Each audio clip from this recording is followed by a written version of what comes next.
기록할 수 없겠네. 하나님의 크신 사랑 그 어찌 닿았을까. 저 하늘 높이 쌓아도 채우지 못하리. 하나님 크신 사랑은 증량다 못하네. 영원히 변치 않는 사랑 성도여 찬양하세. 아멘. 오늘 출애굽기 41강입니다. 430년이 되는 그날 제목으로 출애굽기 12장 37절에서 출애굽기 12장 37절에서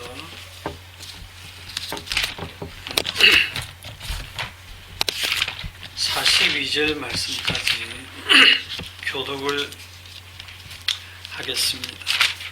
37절.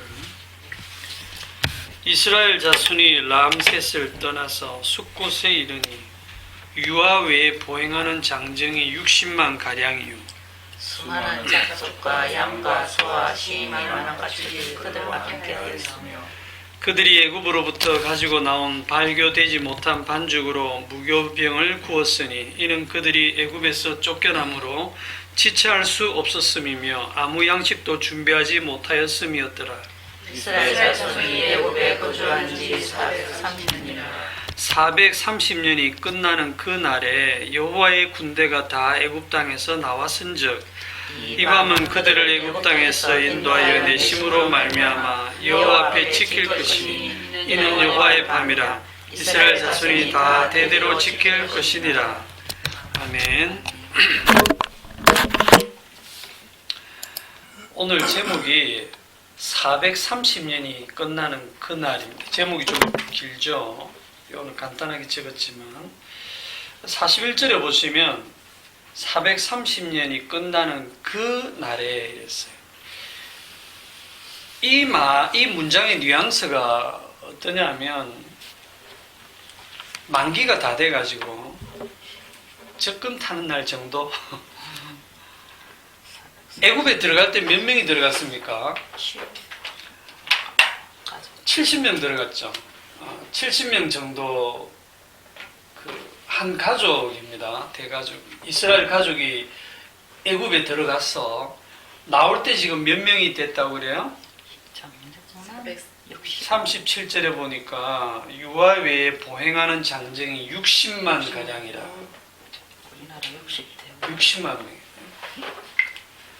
8,571배로 불어났어요. 거기다가 수많은 잡족과 양과 소와 심이 많은 가축이라고 하는 이자까지 붙어가지고 만기에 이렇게 나오는 거예요. 은과 금과 폐물과 의복도 다 가지고 나오고요. 도대체 이 애굽이라는 곳에서 지금 뭘 했느냐 그러면 하나님께서 이스라엘 아들들 70명을 집어넣어서 나올 때 60만 명이 되어서 나오도록 요 애굽 땅에서 몇 년간? 430년을 키우신 거예요. 자, 이거는 우연히 있어진 일이 아니고 창세기 15장에 이미 예언이 되어 있죠. 창세기 15장에 가시면 13절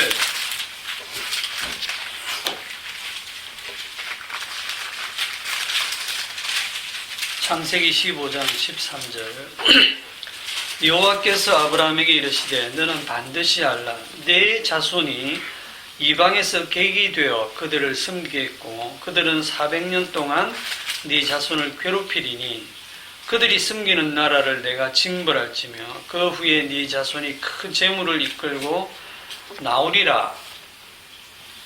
이미 400여 년 전에 아브라함에게 하나님께서 언약을 하셨어요. 애굽에 내려가서 그 어떻게 살 건지 계기 되어서 그들을 섬긴다. 그리고 몇 년을 살 건지 400년 동안 또는 4대라고도 하고, 그리고 그것이 끝나면 어떻게 나오느냐 하면 큰 재물을 이끌고 나올 것이다. 이게 이미 시나리오가 다 짜여져 있어요. 이미 정해져 있는 겁니다. 그렇게 보면 이스라엘 자손들이 애굽 땅에 들어가려고 하는 것이나 거기서 사는 기간이나 이제 그만 살고 나가자 하는 거나 이 모든 것들이 이미 다 하나님께서 정하신 것이지 이 이스라엘 사람들의 어떤 형편, 사정이나 소원하고는 전혀 상관이 없다는 거죠. 이게 하나님이 일하시는 방식입니다. 출애굽기 처음에 보면 이스라엘 자손들이 막 그 부르짖었다 그랬죠. 너무 노역이 힘들어서 부르짖었어요. 뭐라고 부르짖었겠습니까? 하나님 너무 힘들어요. 바로 왕이 너무 이 학증을 해가지고 너무 괴로워요. 조금만 더 편하게 살게 해주세요. 그렇게 부르짖었겠죠. 그게 이스라엘 부르짖는데 그게 거의 400년입니다. 하나님 어떻게 응답하시죠? 나가자 이래. 그럼 이스라엘 자손들은 나가는 거 말고요. 그냥 우리는 나갈 생각은 없고 여기 이미 틀을 잡고 살고 있으니까 조금 편하게 살게 해달라고. 그렇게 하는데 하나님은 그냥 끌고 나갑니다. 그러니까 하나님의 마음은 전혀 움직이지 않습니다. 그러니까 그 앞에 아브라함에게 했던 그 언약대로만 하나님이 일하신다는 걸 여러분들이 꼭 기억을 하셔야 돼요. 저와 여러분의 인생에 대해서도 하나님께서 딱 정해놓으신 게 있습니다. 그게 우리들 생각하고는 참 다르거든요. 그러니까 저와 여러분의 인생이 내 뜻대로 안 되고 내가 전혀 원하지 않는 곳으로 인도되어진다고 해서 하나님 저한테 왜 이러십니까? 이렇게 생각하실 필요가 없어요. 우리 개인의 행복을 위해서 일하시는 분이 아니고 하나님의 뜻하는 대로 이끌어 가시는데 보통 그게 우리가 원하는 길은 아니죠. 그래서 하나님은 내 일에 전혀 관심이 없으시구나 이렇게 생각하시는 분들이 하나님 저한테 관심 없습니까? 그럼 저도 이제 하나님 일에 관심 없으니까 우리 서로 관심 끄고 삽시다. 이럴 수 있는데 저와 여러분이 하나님보다 더 세지 않잖아요. 그죠? 하나님이 강하신 분입니다. 그래서 반드시 하나님은 하나님의 뜻대로 우리를 끌고 가세요. 그런데 그게 나중에 지나고 보면 하나님 정말 제 뜻대로 두었으면 큰일 날 뻔했어요. 정말 하나님이 원하시는 그 길로 인도해 오신 거에 너무 잘하신 겁니다. 할 때가 있는 겁니다. 오늘 본문의 39절에 보면 출애굽기 12장 39절에 보면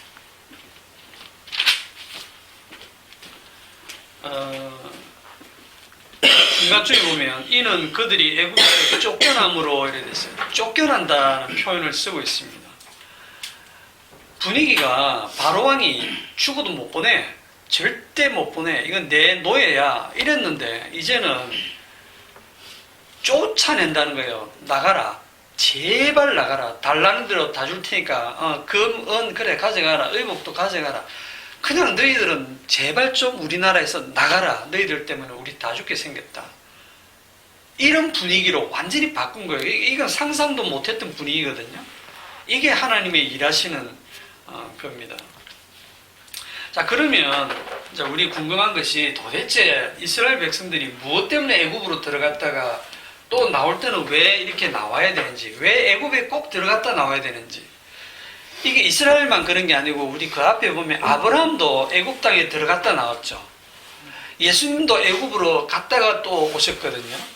이스라엘 자손도 그래요. 그러니까 여기에는 분명히 무슨 뜻이 있는 겁니다. 그게 40절에 보시면 이스라엘 자손이 애굽에 거주한 지 430년이라 430년이 끝나는 그날에 여호와의 군대가 다 애굽 땅에서 나왔은즉 그랬어요. 여기 보면 누가 나왔다고 되어 있어요? 여호와의 군대 이렇게 표현하고 있어요. 여기 이제 처음 등장하는 말입니다. 여호와의 군대가 지금 70명의 가족이 들어갔다가 430년 동안 이렇게 잘 키워가지고 60만 명이 전쟁에 나갈 수 있는 장정만 60만 명이니까 그 여자와 아이들까지 다 포함하면 거의 200만 명 가까이 된다고 그래요. 어쨌든 장정만 60만 명인 여호와의 군대가 되어가지고 나왔다. 다시 말하면 이 430년 동안 애굽에 왜 넣었다가 나오게 하느냐면 여호와의 군대를 만드는 일이다. 여호와의 군대를 만들어내는 과정이라는 거예요. 그런데 이거는 이스라엘 자손들의 계획도 아니고 이스라엘 자손들하고 의논한 것도 없고, 그리고 이스라엘 자손들은 자기들이 군대가 될 생각이 전혀 없어요. 전혀 그런 생각이 없다는 겁니다. 그런데 군대라고 하면 뭐 때문에 군대를 만들죠? 그렇죠. 전쟁이죠, 전쟁. 전쟁을 치르기 위해서 만들어요. 그러면 이 여호와의 군대는 무슨 전쟁이냐면 여호와의 전쟁을 수행하기 위해서 이 군대를 만들었다는 거예요. 그러면 그 여호와의 전쟁이 어떤 전쟁이냐 하면 다시 창세기 15장에 가서 보면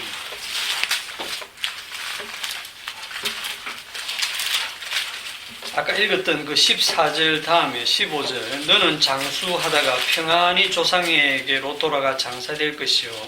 지금 아브라함에게 하는 얘기입니다. 네 자손은 4대 만에 이 땅으로 돌아오리니 이는 아모리 족속의 죄악이 아직 가득 차지 아니함이라 하시더니, 여기 보면 아모리 족속의 죄악이 아직 가득 차지 않았다. 지금 이 땅이 무슨 땅입니까? 하나님께서 아브라함과 그 자손에게 주기로 한 약속의 땅이죠. 그 약속의 땅에 지금 아브라함이 들어와 있는데 그 아브라함에게 지금 그 땅을 주지 않고 그 아브라함이 이삭이 되고 이삭이 야곱이 되고 야곱은 이름이 이스라엘로 바뀌면서 그 자손 70명이 애굽으로 내려가게 한단 말입니다. 거기서 430년 후에 60만 명이 되어서 나오는 이유가 뭐냐 하면 아모리 족속의 죄악이 아직 가득 차지 않았다. 이 땅을 너희들에게 줄 건데 이 땅에 지금 아모리 족속이 살고 있는 거예요. 그런데 아모리 족속의 죄가 아직 가득 안 찼어. 죄가 가득 차면 어떡하는데요? 하나님이 심판하시고 그들을 다 진면에서 쫓아내고 이제 그 땅을 그 아브라함과 그 자손에게 약속한 대로 주신다는 겁니다. 즉 그게 뭐냐면 이 여호와의 전쟁은 심판이죠, 심판. 그 약속의 땅을 차지하고 있는 아모리 족속에 대한 심판을 벌이는 겁니다. 그럼 왜 죄악이 가득 차도록 기다릴까요?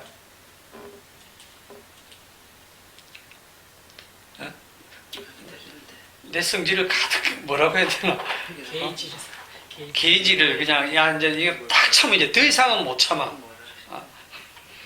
그러니까 이거는 죄악이 가득 찼다는 얘기는 이제 하나님께서 심판을 하셔도 누구도 말 못하는 그 심판이 정말 합당하십니다. 계시록에 나오는 계시록 16장을 제가 읽어드릴게요. 내가 들으니 물을 차지한 천사가 이르되 전에도 계셨고 지금도 계신 거룩하신 이여 이렇게 심판하시니 의로우시도다.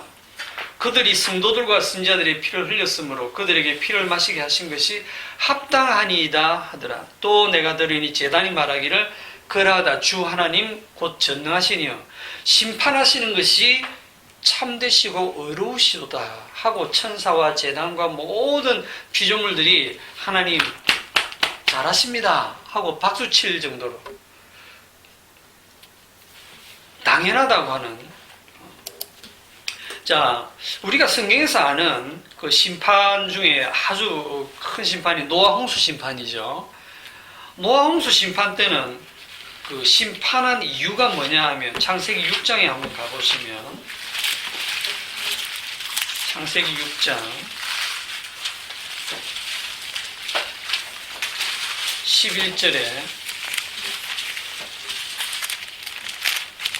창세기 6장 11절 그때에 온 땅이 하나님 앞에 부패하여 포악함이 땅에 가득한지라 하나님이 보신즉 땅이 부패하였으니 이는 땅에서 혈육 있는 자의 행위가 부패함이었더라. 하나님이 노아에게 이르시되 모든 혈육 있는 자의 포악함이 땅에 가득하므로 그 끝날이 내 앞에 이르렀으니 내가 그들을 땅과 함께 멸하리라. 자, 여기 보면 하나님이 노아 홍수를 내리는 이유가 땅에 있는 자들의 그 행위가 부패했다. 그 행위를 보니까 포악하고 그냥 이제 죄가 가득 차서 더 이상은 두고 볼 수가 없다. 하나님께서 홍수를 보내서 사람과 땅과 거기에 호흡하는 모든 동물을 함께 멸하겠다. 멸하는 이유, 땅에 있는 자의 행위가 악하다, 부패하다 이 말입니다. 그런데 제가 이 얘기를 왜 하냐면 아모리 족속의 죄악이 가득 차는 것을 이거로 생각하시면 안 돼요. 노아 홍수 때와 다릅니다. 심판하는 기준이.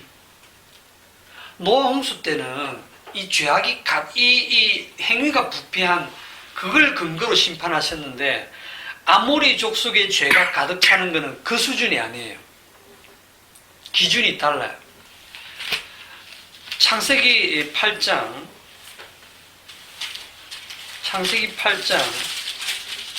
20절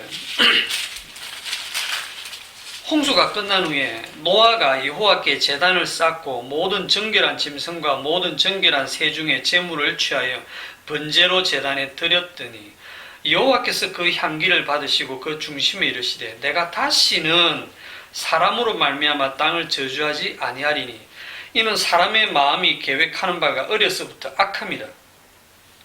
내가 전에 행한 것 같이 모든 생물을 다시 멸하지 아니하리니 땅이 있을 동안에는 심음과 거둠과 추위와 더위와 여름과 겨울과 낮과 밤이 쉬지 아니하리라.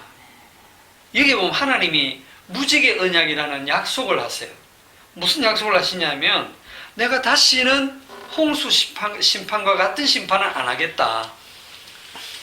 왜? 사람의 마음이 계획하는 바가 어려서부터 악하다. 이거 한 번 딱 이제 심판하셨고 이제는 그 사람의 마음이 계획하는 게 어려서부터 항상 악하기 때문에 그 악한 행위를 보고 심판하면 맨날 홍수 나야 돼. 맨날 지구가 홍수로 멸망해. 그래서 내가 다시는 이런 홍수로 모든 생물을 멸하는 이런 심판은 하지 않겠다. 그렇게 약속을 했어요. 그게 무지개 언약이에요. 이 언약의 근거가 뭡니까? 노아가 정결한 짐승을 잡았죠. 부정한 짐승으로 제사 지는 게 아니고 정결한 짐승의 희생을 피를 제사를 지냈어요. 이 정결한 짐승의 희생 또는 그 피로 제사를 지냈더니 하나님이 이런 언약을 하셨거든요. 이게 장차 오실 예수 그리스도의 십자가의 희생을 보여주는 거죠. 예수 그리스도, 하나님의 어린 양 되시는 예수 그리스도의 희생, 그 피를 미리 앞당겨서 보여주는 겁니다. 그러니까 그걸 근거로 해서 하나님께서 이제 다시는 악한 행위로 인해서 이 땅을 심판하지는 않겠다. 그러면 우리가 뭘 알아야 되느냐면 오늘날 우리가 보게도 세상 저와 여러분이 마찬가지고 포함해서 이 세상 사람들이 너무 악하잖아요. 너무 악한 일들이 많이 일어나고 그러니까 하나님이 계시다면 어떻게 저런 일이 일어날 수 있나 싶은 일들이 일어나잖아요. 그런데 하나님께서 그런 악행이 일어날 때 심판 안 한다고 했지 그런 악행이 안 일어나게 한다고 하신 건 아니에요. 그런 일들이 일어나는 것은 지금 세상이 얼마나 악한가 하는 걸 보여주는 겁니다. 아직도 이 땅이 심음과 거둠과 추위와 더위와 여름과 겨울과 낮과 밤이 쉬지 않고 계속 역사가 돌아가는 이유는 인간들이 아직 착해서가 아니에요. 죄가 아직 가득 안 찼어. 아직은 살만해서가 아니고 그냥 이 행위대로 심판했으면 벌써 심판받아 망해 마땅한데 아직도 역사가 흘러가고 있는 유일한 이유는 예수님의 피 때문이라는 거예요. 쉽게 말하면 십자가의 피 공로로 이 세상이 지금 유지되고 있다. 이게 성경의 증거입니다. 이걸 누가 믿겠습니까? 그냥 자연이 그런 거 아닌가. 22절에 보면 땅이 있을 동안에 심음과 거둠. 심으면 우리가 어떤 밭에다가 이렇게 씨를 심으면 그가 자라서 싹이 나고 그 다음에 꽃이 피고 열매를 맺고 가을에 그 열매를 수확하고 그러잖아, 그죠? 그거 자연스러운 거 아닌가 생각하지만 그게 주님의 십자가의 피의 공로라는 거예요. 만약에 하나님께서 이 땅 자체를 완전히 저주를 해가지고 열매를 못 맺는 땅을 만들어버리면, 뭐 예를 들어 방사능이 완전 오염된 땅을 만들어버리면 우리가 아무리 씨를 심고 물을 주고 가꾸고 수고와 땀을 흘려도 열매가 나와요, 안 나와요? 안 나옵니다. 바다에 하나님께서 고기를 키우지 않으면 어부들이 아무리 그물질을 해도 고기 한 마리 안 나오는 거예요. 그런데 우리는 뭘 하냐면 우리가 그물을 던져서 고기를 잡는 수고를 하고 밭에다 씨를 뿌리고 밭을 갈고 뭐 씨를 뿌리고 물을 주고 뭐 이렇게 벌레도 잡아주고 이래가 나중에 가을에 수확할 때 우리의 수고와 땀이 들어가거든요. 들어가니까 우리가 어떻게 생각하냐면 이게 내 수고와 땀과 노력으로 얻었다라고 생각을 하는 거예요. 그런데 그게 아니거든요.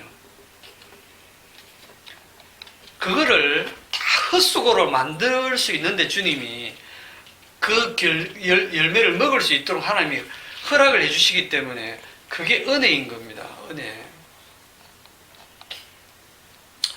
오늘 우리도 마찬가지, 저도 마찬가지고 우리 여기 박서방도 마찬가지고 다 열심히 일을 하잖아요. 회사 가서 일하면 가만히 있으면 월급 보내줍니까? 아니죠. 가서 정말 땀 흘리고 고생하고 애를 써야 돼요. 그래서 가족을 먹여 살리는 거예요. 그런데 그게 하나님의 은혜라는 겁니다. 나의 수고가 아니고. 우리가 그게 하나님의 은혜라는 생각이 안 들거든요. 물론 이제 말씀을 자꾸 들을 때는 가끔 은혜구나 이런 생각이 들지만 딱 돌아서면 또 마음이 안 그네요. 자, 지금 제 얘기는 우리의 수고와 땀과 노력이 필요 없다는 뜻이 아니에요. 하나님이 그렇게 하라고 하셨으니까. 하라고 하셔놓고 그걸 부정하시는 거예요. 무슨 말인지 이해하시겠어요? 노동을 하게 하셔놓고 수고하고 땀 흘리고 그렇게 해서 수확을 얻게 해놓으시고는 그게 네 수고와 노동과 땀이 아니고 하나님의 은혜다. 이렇게 지금 말씀하고 계신 겁니다.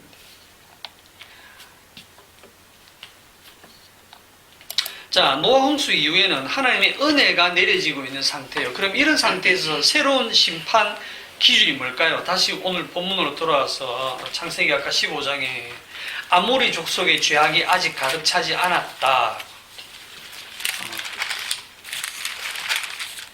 그게 무슨 뜻이겠습니까? 아모리 족속의 죄악이 아직 가득 차지 않은 게 뭘까요? 그러면 그걸 가기 전에 애굽 사람들은 왜 심판받았습니까? 애굽 사람들. 지금 애굽에서 나올 때 그냥 곱게 나온 게 아니죠. 우리 나간다. 그래 안녕히 가세요. 이렇게 인사하고 악수하고 다음에 또 봅시다. 이런 거 나온 게 아니잖아요. 애굽을 완전히 박살내고 나왔잖아. 장자를 싹 다 죽이고 나왔잖아. 그죠?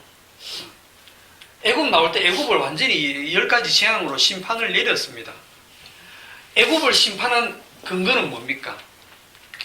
애굽 사람들이 뭐 특별히 다른 나라 사람보다 더 악했어? 그게 아니라니까요. 이유를 혹시 아는 사람? 애굽 나라 사람들이 유별나게 심판을 받은 그 당시에 다른 나라도 뭐 유럽이나 저 아시아 쪽에 중국도 있고 다른 나라도 있었을 거 아니에요. 그 나라는 아무도 장자가 안 죽었는데 유독 애굽에만 장자가 다 죽는, 그리고 뭐 완전히 뭐 그 농사 지은 것도 다 쑥대밭 되고 엉망 안 됐습니까, 나라가? 그런 심판을 받은 이유가 뭐죠? 애굽이? 출애굽기 4장 22절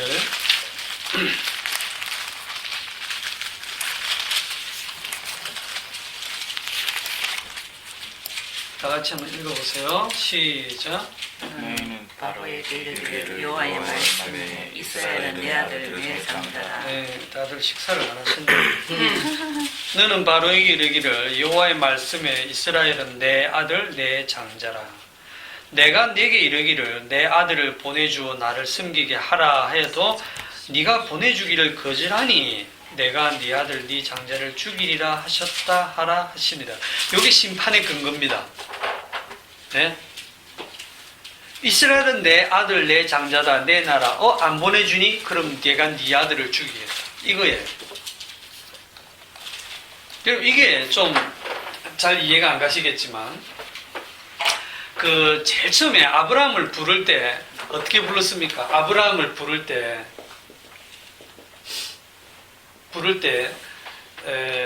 그 창세기 12장에 나오는데 아브라함을 부르면서 뭐라고 하시냐면 내가 너를 복의 근원이 되게 하겠다. 복의 근원이 된다는 얘기는 저주의 근원도 되는 거예요. 내가 너를 복의 근원이 되게 하겠다. 누구든지 너를 축복하는 자는 내가 축복하고 누구든지 너를 저주하는 자는 저주한다. 해가지고 이 아브라함과 그 자손이 뭐가 되느냐면 복과 저주의 기준이 되는 거예요. 그러면 누가 복을 받고 누가 저주를 받냐면 아브라함을 축복하고 아브라함을 잘 대하면 복 받고 아브라함을 저주하고 아브라함을 미워하고 아브라함을 영접하지 않으면 저주를 받는 그거거든요. 이 아브라함에서 이 언약이 어디로 넘어가냐면 아브라함의 아들 이삭으로 갔다가 이삭에서 야곱으로 갔다가 이 야곱의 이름이 뭐로 바뀌어요? 이스라엘로 바뀌어서 이 이스라엘이 아들이 70명이 이제 애굽에서 430년이 지나고 나니까 하나님이 여호와의 군대라고 부르는데 출애굽기 4장에서는 뭐라고 하냐면 내 아들 내 장자다. 이스라엘은 내 아들 내 장자다. 그러니까 내 아들 내 장자 이게 여호와의 군대입니다. 여호와의 군대가 나오는데 이 애들은 내 아들 내 장자다. 그럼 이 내 아들 내 장자에게는 어떤 언약이 쭉 붙어오고 있냐면 이 내 아들 내 장자를 축복하는 자는 축복을 받고 저주하는 자는 저주를 받는다는 아브라함 언약이 쫙 따라오는 거예요. 아시겠습니까? 그런데 지금 내 아들 내 나라 했는데 애굽이 못 내놓는다 하고 그 이스라엘을 괴롭히잖아요. 그 이스라엘을 괴롭히는 것이 하나님의 아들을 지금 괴롭히는 것 똑같은 거예요. 그게 심판의 기준입니다. 참 기가 막히고 좀 의의가 없는 심판의 기준이죠. 우리는 선악 체계에 살고 있기 때문에 어떤 행위를 가지고 나쁜 짓 하면 벌 주고 착한 일을 하면 복 주고 이게 우리의 본능이고 이렇게 생각하고 있잖아요. 근데 그거는 그렇게 했다가는 노아 홍수로 다 죽어. 이미 다 죽어요. 그렇게 해서 복 받을 사람이 아무도 없어요. 그러니까 하나님 새로운 복의 기준을 딱 줬는데 아브라함 언약을 딱 주면서 너를 복의 근원이 되게 하겠다. 너를 축복하는 자는 축복하고 너를 저주하는 자는 저주하겠다. 그런데 이 아브라함 언약이 어디로 이어지냐면 아브라함의 자손으로 쭉 이어지는데 그 아브라함의 자손을 따라가면 누굽니까? 아브라함의 자손이 누구냐면 딱 한 사람이잖아요. 예수 그리스도. 그 갈라디아서에 나오잖아요. 여럿을 가리켜 네 자손이라 하지 아니하고 하나를 가리켜 내 자손이라 하였으니 곧 그리스도시라. 그러니까 예수 그리스도가 복의 근거가 되는 겁니다. 누구든지 예수 그리스도를 저주하면 저주받고 축복하면 축복을 받는 그거를 지금 이 역사 속에서 출애굽 과정에서 지금 다 보여주고 있는 겁니다. 자, 그렇다고 하면 아까 했던 질문 아모리족 속에 죄악이 가득 찬 상태가 뭐겠어요?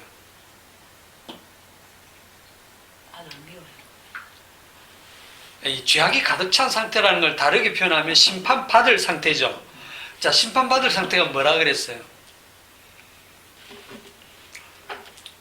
여호와의 군대, 내 아들, 내 장자를 영접하지 않으면 심판받는 거예요. 내 아들, 내 장자, 여호와의 군대를 축복하면 축복을 받고 저주하면 저주를 받는 거예요. 그런데 아모리 족속이 어떤 족속이냐면 초기에 그 400여 년 전에 아브라함이 딱 들어갔을 때 아모리 족속들이 아브라함을 싫어 안 했습니다. 잘 지냈어요. 사라가 나이 들어서 이렇게 죽었을 때도 매장지를 좀 이렇게 부탁을 하니까, 아이고, 당신은 정말 하나님의 방백입니다. 여기 있는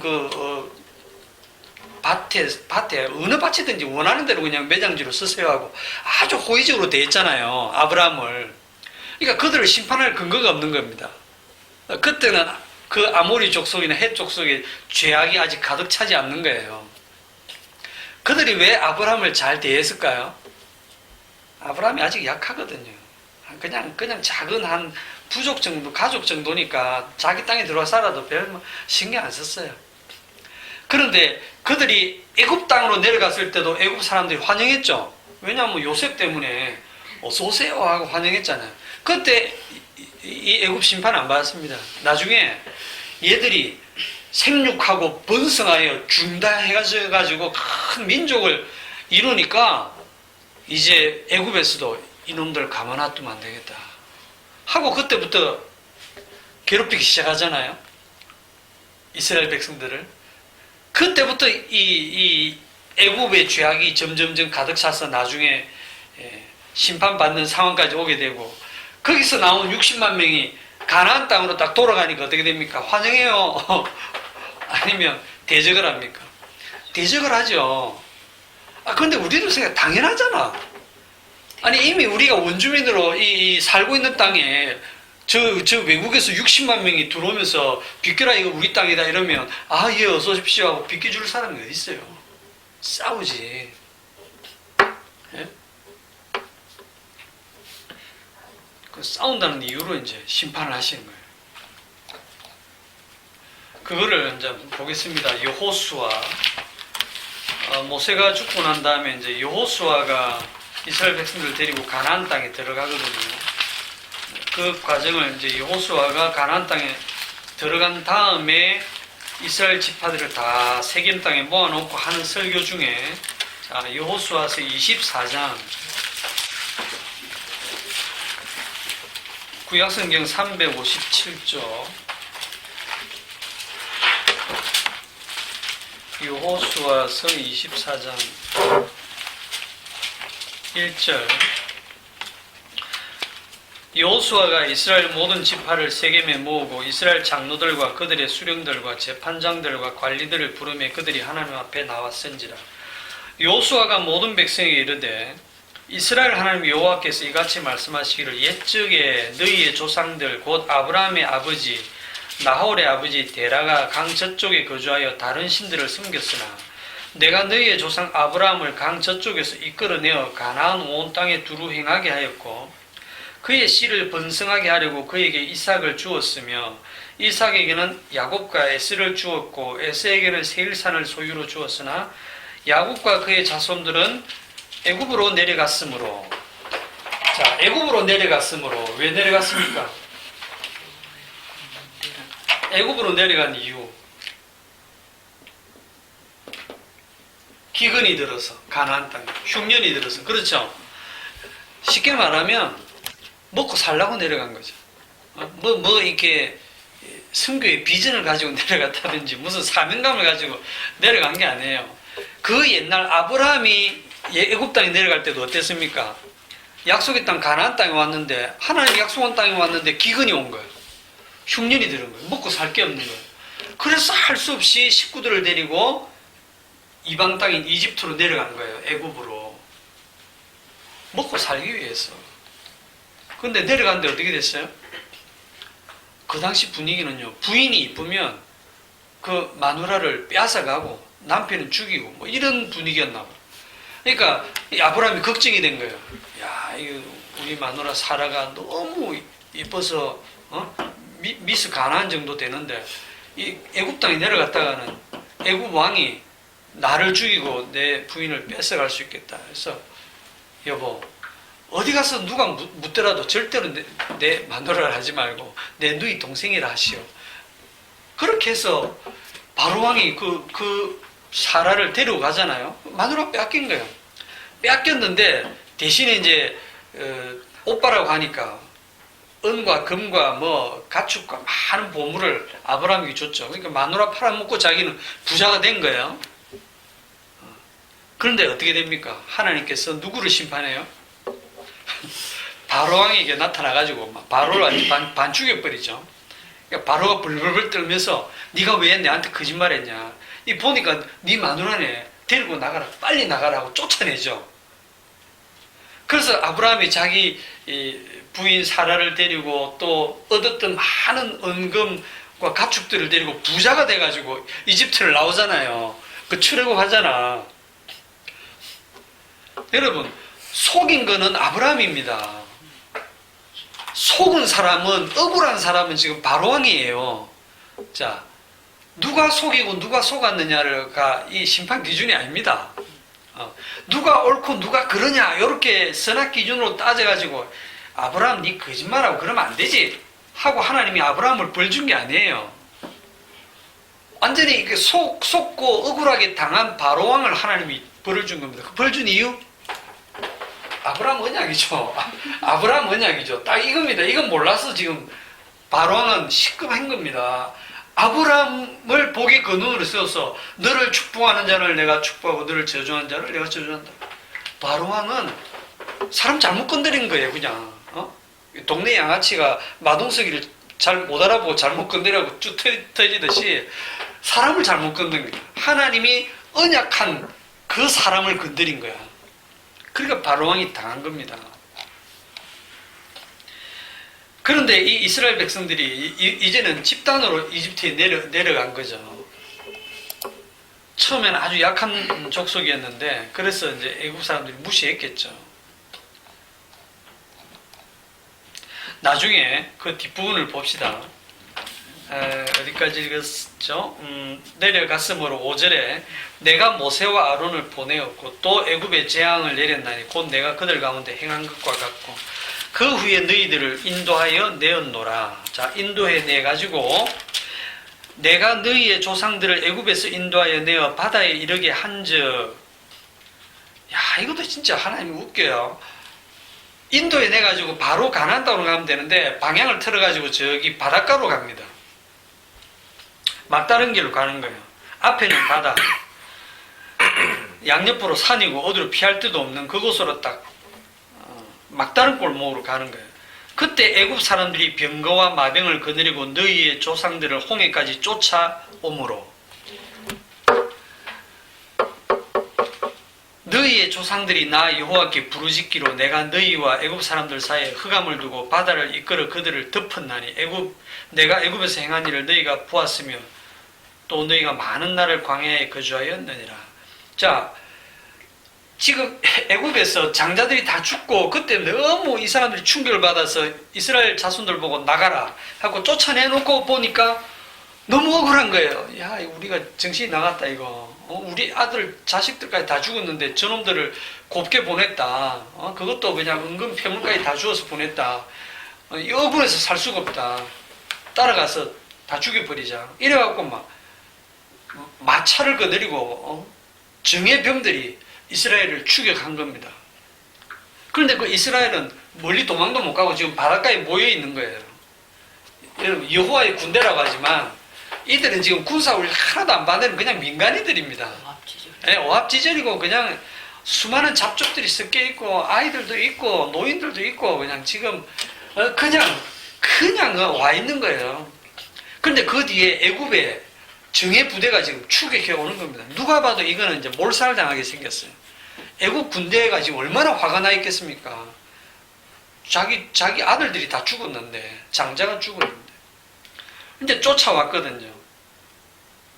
그럼 이들이 하나님께서 홍해에 엎어서 다 죽였다 했거든요. 물에 다 수장시켜서 죽인 이유. 아브라함 자손을 쫓아왔거든요. 쫓아온 이유입니다. 왜 쫓아오는데? 그냥 장자 죽는 거로 끝낼 수 있었는데 쫓아와가지고 완전히 망하는 거예요.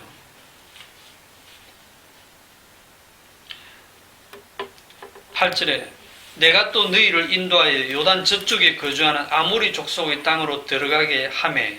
자, 하나님이 어떻게 하냐면 내가 너희를 여호와의 군대를 데리고 이제 요단 저쪽에 거주한 아모리 족속의 땅으로 들어가라 하고 딱 넣어보는 거야. 넣었더니 그들이 너희와 어떻게 한다?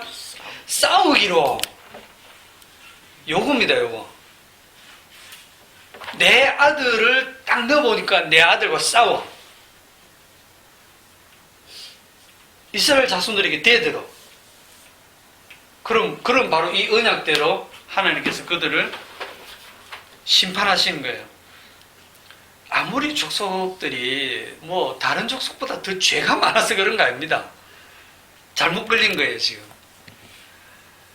그들이 너희와 싸우기로 내가 그들을 너희 손에 넘겨주매 너희가 그 땅을 점령하였고 나는 그들을 너희 앞에서 멸절시켰으며. 하나님께서 개입해가지고 이 여호와의 군대를 건드리는 애들 다 죽여버렸다 이 말입니다. 또 모압 왕 십볼의 아들 발락이 일어나 이스라엘과 싸우더니 사람을 보내어 버올의 아들 발람을 불러다가 너희를 저주하게 하려 하였으나 내가 발람을 위해 듣기를 원하지 아니하였으므로 그가 오히려 너희를 축복하였고 나는 너희를 그의 손에서 건져내었으며. 저주도 안 통합니다. 이스라엘 자손들을 향해서 이 뭐 점쟁이 데리고 와갖고 막 저주를 퍼부으려 했는데 하나님 그 저주를 복으로 바꾸어 버렸어요. 저주도 안 통하고 달라들어도 안 되고. 너희가 요단을 건너 여리고에 이른즉 여리고 주민들 곧 아모리 족속과 히브리 브리스 족속과 가나안 족속과 헷 족속과 기르가스 족속과 히위 족속과 여부스 족속 이 가나안의 7 족속이 너희와 어떡한다? 싸우기로 이렇게 돼 있죠. 그게 딱 줄을 치놓으세요. 이들이 심판받는 이유는 너희와 싸우기로 내가 그들을 너희 손에 넘겨주었습니다. 싸우지 않고 항복한 부족도 있어요. 그죠? 어느 족속이었죠 그게? 기본? 히위? 어느 족속이었지? 멀리서 와가지고 그죠? 이렇게 막 화친을 청해가지고 화친을 약속을 하는 바람에 그들은 멸망하지 않았습니다. 그러니까 이 이스라엘 자손을 영접하면 살고 대적해서 싸우면 죽는 거예요. 12절에 내가 왕벌을 너희 앞에 보내어 그 아모리 족속의 2 왕을 너희 앞에서 쫓아내게 하였나니 너희의 칼이나 너희의 활로서 이같이 한 것이 아니며 또 너희가 수고하지 아니한 땅과 너희가 건설하지 아니한 성읍들을 너희에게 주었더니 너희가 그 가운데에 거주하며 너희는 또 너희가 심지 아니한 포도원과 감나문의 열매를 먹는다 하였느니라. 여기 12, 13절에 보면 은혜가 뭔가를 얘기하는 겁니다. 너희가 심지 아니한, 너희가 건설하지 아니한, 너희가 수고하지 아니한 그 포도원과 감나문의 열매를 먹고 너희가 건설하지 아니한 그 성읍에 산다. 이게 너희의 칼이나 너희의 활로 한 게 아니고 하나님께서 이걸 다 하셨다라는 이걸 은혜를 얘기하는 거예요. 그러나 실상은 현실을 보면 이들이 가나안 땅에 들어갈 때 그냥 걸어 들어간 게 아닙니다. 이들이 칼을 들고 어떻게 해요? 직접 현장에서 싸워야 됩니다. 그 여리고성 돌 때 어떻게 했습니까? 하나님께서 여리고 그 견고한 성에 대해서 이스라엘 자손들에게 뭐라고 했냐면 하루에 한 바퀴씩 돌아라.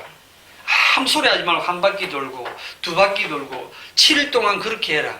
마지막 7일째는 7바퀴 돌고 7바퀴째 나팔을 불고 와 하고 외쳐라. 그러면 성벽이 무너지리라. 그래서 하나님. 진짜 이건 과학적으로 하나도 안 맞는 얘기죠. 자, 그러면 그 말씀을 들었을 때, 하나님이 무너뜨리면 그냥 하나님이 당장 확 무너뜨려놓고 들어가 이러면 될 건데, 왜 돌아라고 할까요? 왜? 굳이 그게 왜 꼭 필요할까? 그 도는 게 필요해요? 안 필요해요? 필요 없지 사실 아무 필요 없거든요. 그런데 돌아라고 해요.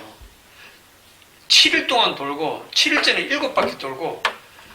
그럼 돌면 사람들은 무슨 생각이냐면 이 몸은요 자기 몸으로 이렇게 돌고 7바퀴 돌고 마지막에 와 했더니 성벽이 오르르 무너졌다.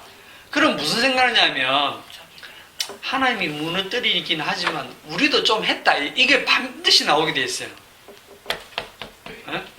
그리고 들어가니까 이 여리고 그 군인들이 그냥 다 죽어 있는 게 아니에요. 볼필 살아갖고 막 칼 들고 대적을 하는 거예요. 그럼 들어가서 칼로 막 그들하고 싸워야 됩니다. 직접 싸워야 돼요. 그래서 다 죽여야 돼요. 그러면 그렇게 하고 나면 땀 뻘뻘 흘리면서 내가 이 여리고를 점령했다라는 생각이 있겠어요, 없겠어요? 있다니까요. 예. 하나님께서 은혜를 주신다는 말은요, 우리 보고 아무 일도 하지 말라는 게 아니고 일을 다 시켜놓고 반드시 우리가 그 일에 어떤 의미를 두고 내가 뭔가를 했다라는 게 나오게 만드세요. 그래놓고 그게 아닌데 이러시거든요.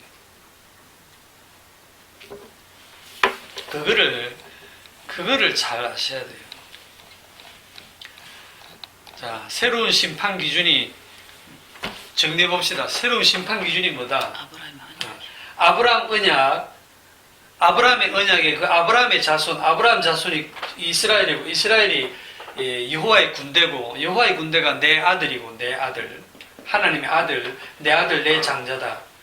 내 아들 내 장자를 축복하면 축복하고 저주하면 저주한다. 이게 기준입니다. 이게요. 나중에 저 시편 2편에 가봅시다. 시편 2편.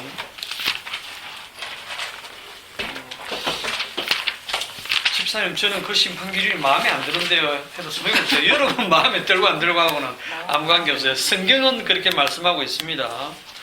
시편 2편 10절. 그런즉 군왕들아 너희는 지혜를 얻으며 세상의 재판관들아 너희는 교훈을 받을지어다. 여호와를 경외함으로 섬기고 떨며 즐거워할지어다. 12절 다 같이. 그의 아들에게 힘 맞추라. 그렇지 아니하면 진노하심으로 너희가 길에서 망하리니 그의 진노가 급하심이라. 여호와께서 피하는 모든 사람은 다 복이 있도다. 아멘. 아멘. 여호와께 피하는 모든 사람은 누구냐면 그의 아들에게 입 맞추는 겁니다.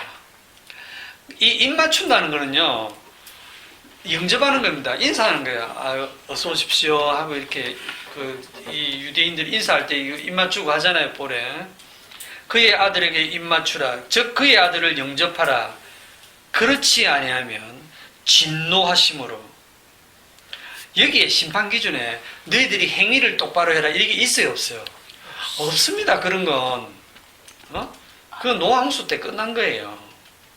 그의 아들을 어떻게 대하느냐입니다. 그의 아들에게 입 맞추느냐, 그의 아들에게 아니면 돌질하느냐, 그의 아들을 어떻게 대하느냐를 가지고 심판하는 거예요. 그래서 요한복음 5장에 보면 아버지께서 아무도 심판하지 아니하시고 심판을 다 아들에게 맡기셨으니 이는 모든 사람으로 아버지를 공경하는 것 같이 아들을 공경하게 하려 하심이라.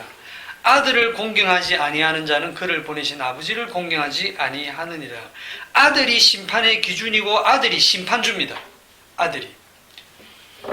아들이 십자가를 지시고 심판주가 돼서 그분 마음대로 복주고 저주하고 하시는 거예요. 거기에 대해서 성령 받은 성도라면 주여 그렇게 행하신 것이 합당하십니다. 그렇게 나오는 겁니다. 그러면 이게 오늘날 신약으로 넘어오면 뭐로 바뀌겠습니까? 여호와의 군대가 뭐로 바뀌냐면 십자가 군병으로 바뀌죠. 십자가를 복음을 전하는 것이 이제 심판과 구원을 가르는데 누가복음 10장으로 가서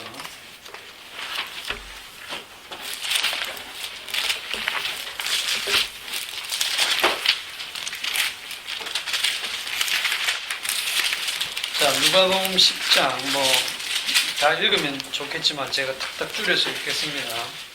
누가복음 10장 1절에 그 후에 주께서 따로 70인을 세우사 친히 가시려는 각 동네 각 지역으로 둘씩 앞서 보내시며, 자, 친히 가시려는 각 동네에 둘씩 앞서 보낸다 주님이.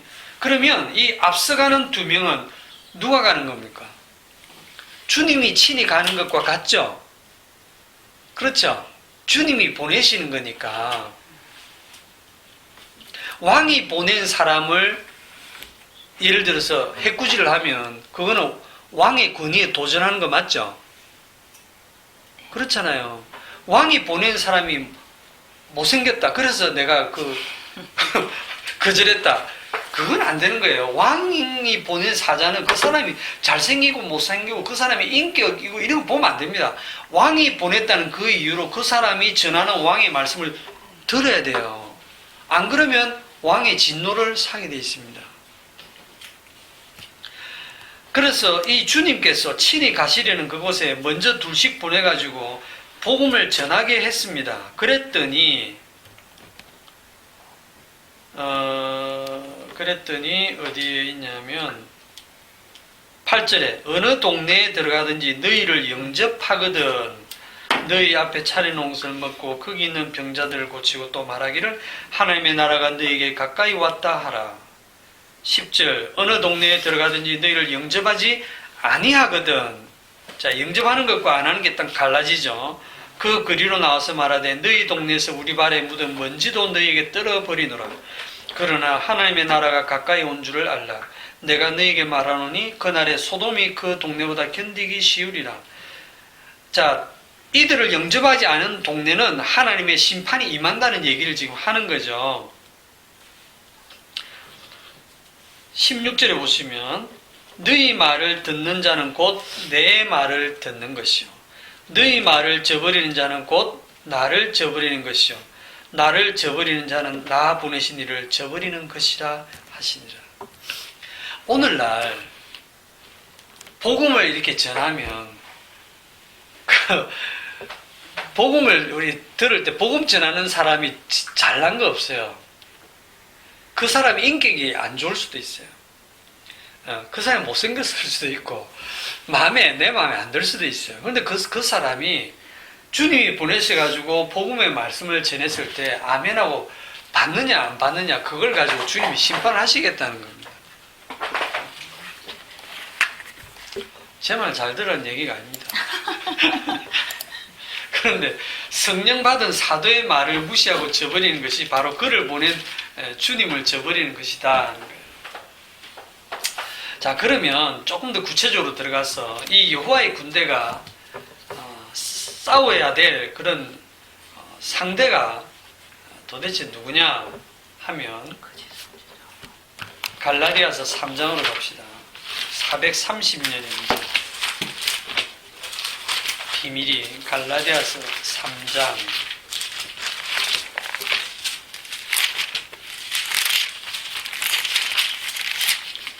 갈라디아서 3장 17절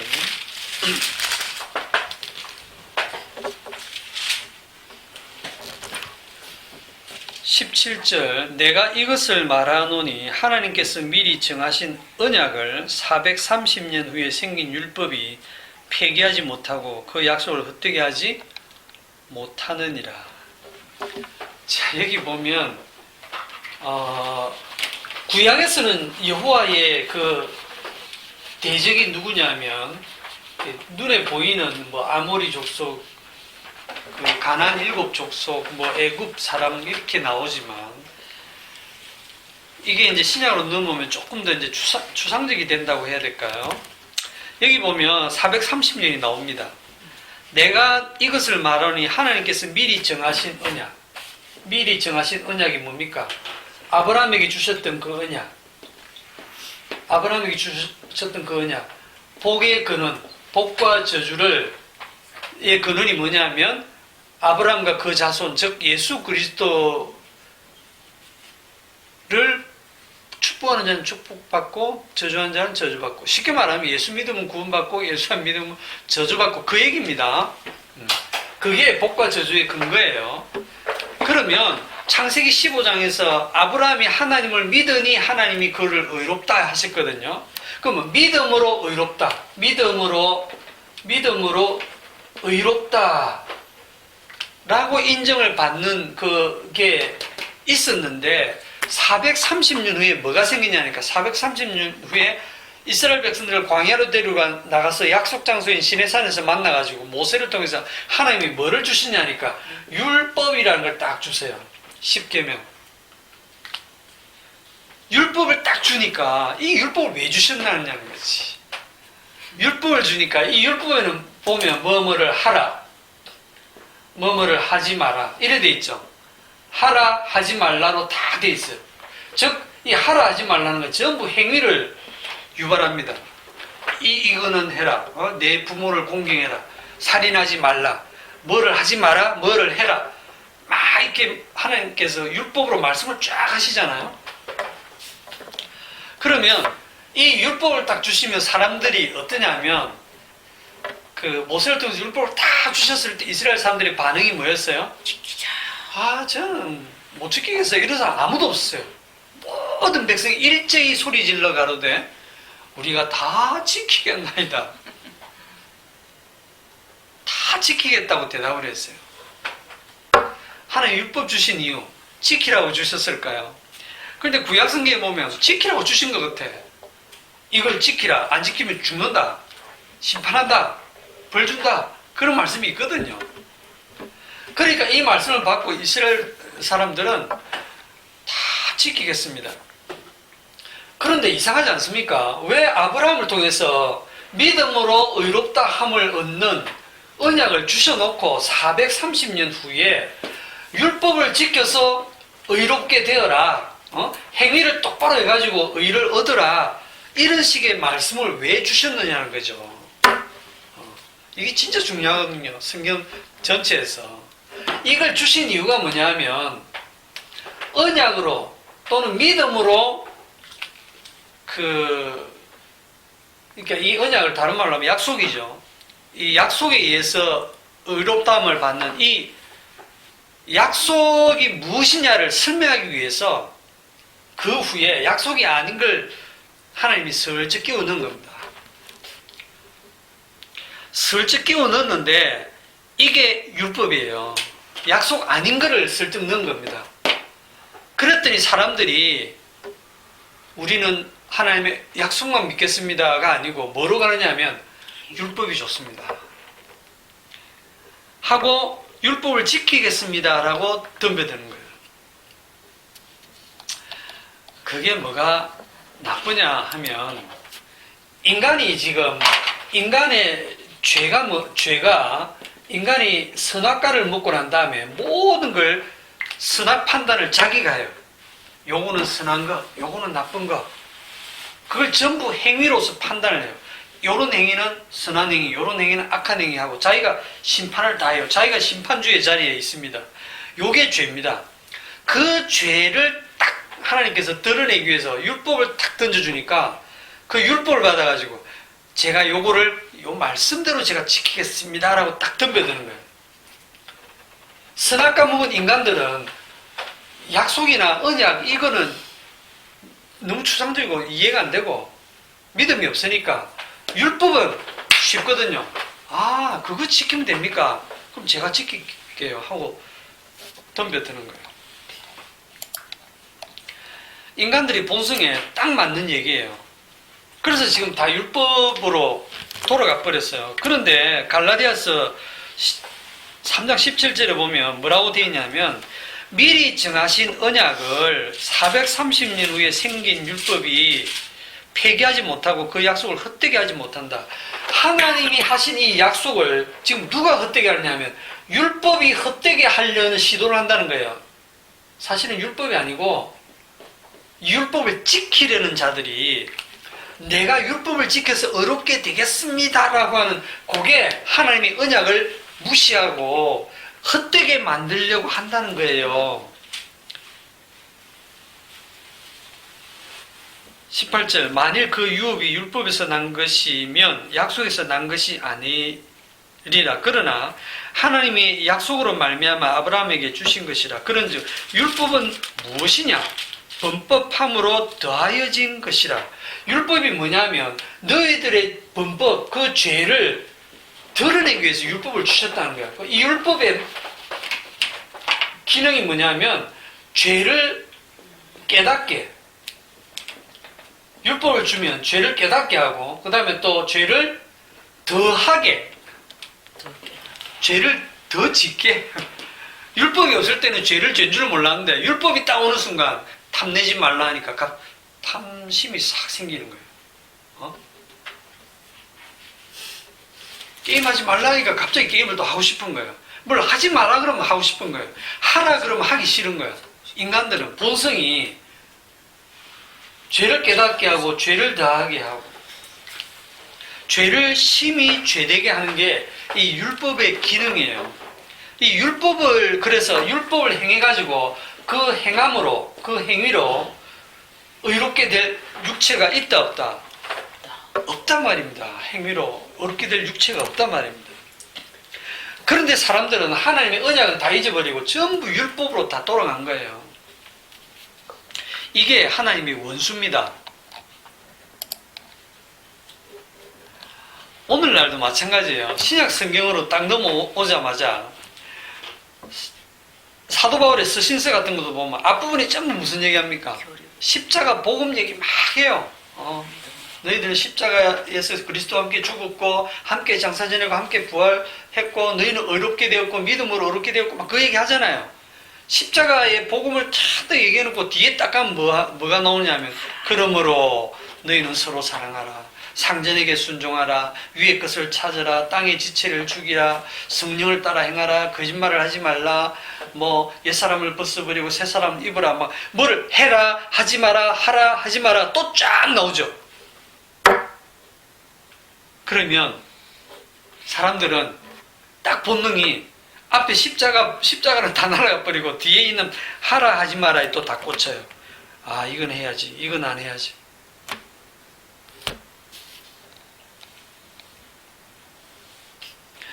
그래서 예수님의 그 마태복음 5장에 보면 산상수훈 있잖아, 그죠? 그걸 신학교에서 뭐라고 하냐면 천국 백성이 살아내야 할 도덕법이다. 우리 힘으로는 못 살지만 성령을 받으면 또 그렇게 살 수 있다. 뭐 이렇게 얘기를 하는데 그렇지 않습니다. 그 말씀들이 무엇을 드러내냐면 너희들은 죄밖에 짓지 않는 너희들은 죄밖에 안 나오는 인간이다 하고 책망하시는 거예요. 죄를 드러내시는 거예요. 그래서 죄를 드러내서 아, 나는 내 행위로 절대로 구원에 이를 수 없구나 해서 어디로 가야 됩니까? 이 행위로 구원받으려고 하는 행위로서 심판을 피하려고 하는 그것 자체가 끝났잖아요. 그렇게 해갖고는 안 되고 십자가로 돌아가야 돼요. 그래서 율법은 그 믿음으로 인도하는 몽학 선생이다, 초등교사다 그렇게 설명을 하잖아, 그죠? 그래서 오늘날 저와 여러분들이 싸워야 될 대상이 누구냐면 우리가 복음을 전하다 보면 우리 속에도 거기에 들어있습니다. 하나님의 군대가 싸워야 될 진짜 대상이 누구냐면 인간들의 본능 속에 깊이 뿌리 박혀 있는 그 행함의 가치를 두는 거. 행함의 가치. 하나님의 나라는 오직 은혜로 주어지고 하나님의 약속에 의해서만 이루어진 겁니다. 주님이 십자가에서 다 이루셨어요. 남김없이 다 이루셨어요. 그게 마치 뭔가 부족한 것처럼 내 행위를 거기다가 더 보태려고 하면 그 순간 그게 하나님의 원수가 되는 거예요. 우리들의 대적은 불신자들이 아닙니다. 저기 보살님들이 아니고 우리 대적은 교회 밖에 있는 것도 아니고 어찌 보면 우리의 대적은 교회 안에 있고 우리 안에 있어요. 우리 안에 그 아간과 같은 아간이 누구죠? 아까 여리고성 전투하고 나서 여리고성에 들어가 가지고 거기서 귀중품하고 오다고 슬쩍 빼돌려 가지고 장막에 숨겨놨잖아, 그죠? 그 이후로 그 다음에 아이성 전투에서 이스라엘 백성들이 패배하고 많이 죽잖아요. 그리고 그 아간의 죄가 드러나는데 그 아간의 죄가 뭐냐면 아간도 하나님이 은혜 주셔갖고 이 여리고성을 점령한다는 걸 알았어요. 하지만 그래도 내가 내 칼로 이렇게 수고해가지고 나의 수고와 땀, 노력 이 정도에 대한 대가는 요 정도는 챙겨야 된다. 하나님이 99% 하신 건 제가 인정합니다. 그래도 저도 1% 했잖아요. 1% 한 만큼은 제가 좀 챙기겠습니다. 한 게 아간의 죄입니다. 그 아간이 이스라엘 백성 안에 있는데 그 아간을 하나님께서 완전히 끊어냈잖아요. 이게 우리 속에 있는 아간과 같은 그런 부분, 그러니까 우리 속에 있는 행함의 가치를 두는 그것을 계속 주님께서 끊어내십니다. 우리의 인생 속에서.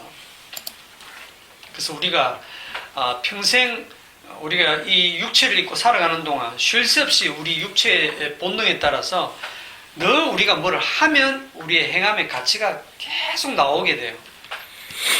그것과 늘 우리는 싸워가야 됩니다. 오늘 여기까지 합시다. 기도합시다. 하나님 아버지, 우리의 본능은 늘 우리의 행함에 가치를 두고 주님의 은혜를 늘 잊어버리기 일수입니다. 금방 우리는 십자가의 그 은혜를 잊어버리고 내가 뭔가를 해야 되지 않느냐 하는 그러한 행함으로 기울여 버립니다.